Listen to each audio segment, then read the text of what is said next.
Hi, it's Steve. Today we'd like to show you how to change the water inlet valve on your front load washer, and it's a really easy job. All we're going to need is a number 20 Torx screwdriver and a pair of slip joint pliers. Let me show you how we do it.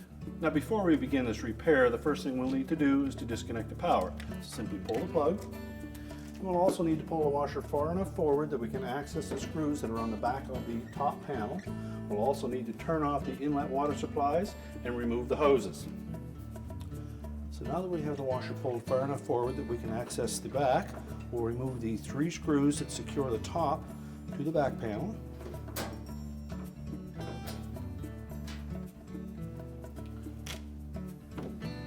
We're just going to slide it back about a ½ inch and then lift it off. And next we'll locate the water valve, and there is a single number 20 Torx screw that comes in from the back panel that secures that in place. So we'll remove that, and then we'll just slide it to the right when you're facing from the back and pull it into the inside. We'll then disconnect the wire harness connectors. There's a little locking tab on each of those. Simply pull back on that tab and then lift the harness away.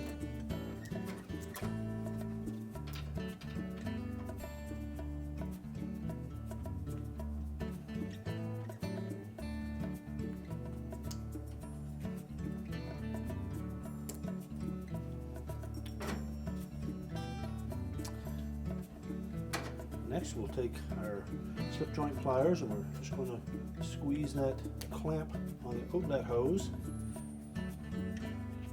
slide it up onto the hose, and twist it off of the old valve.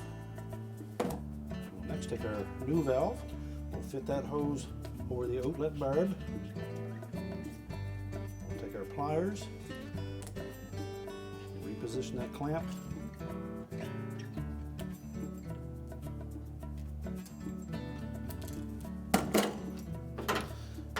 We also want to make sure that we have that hose turned in the right direction so that we don't get any kinks in it.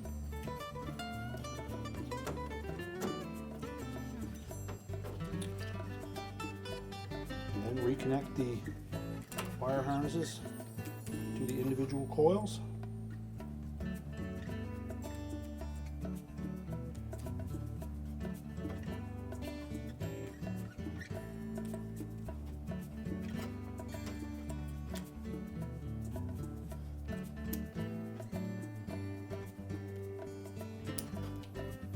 The harnesses are color coded in case you've forgotten where they came off of.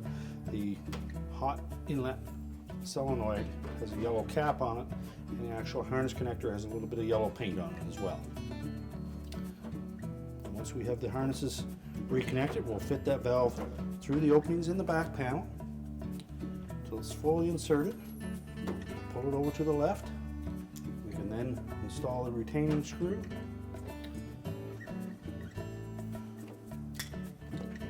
I'll put the top panel back on.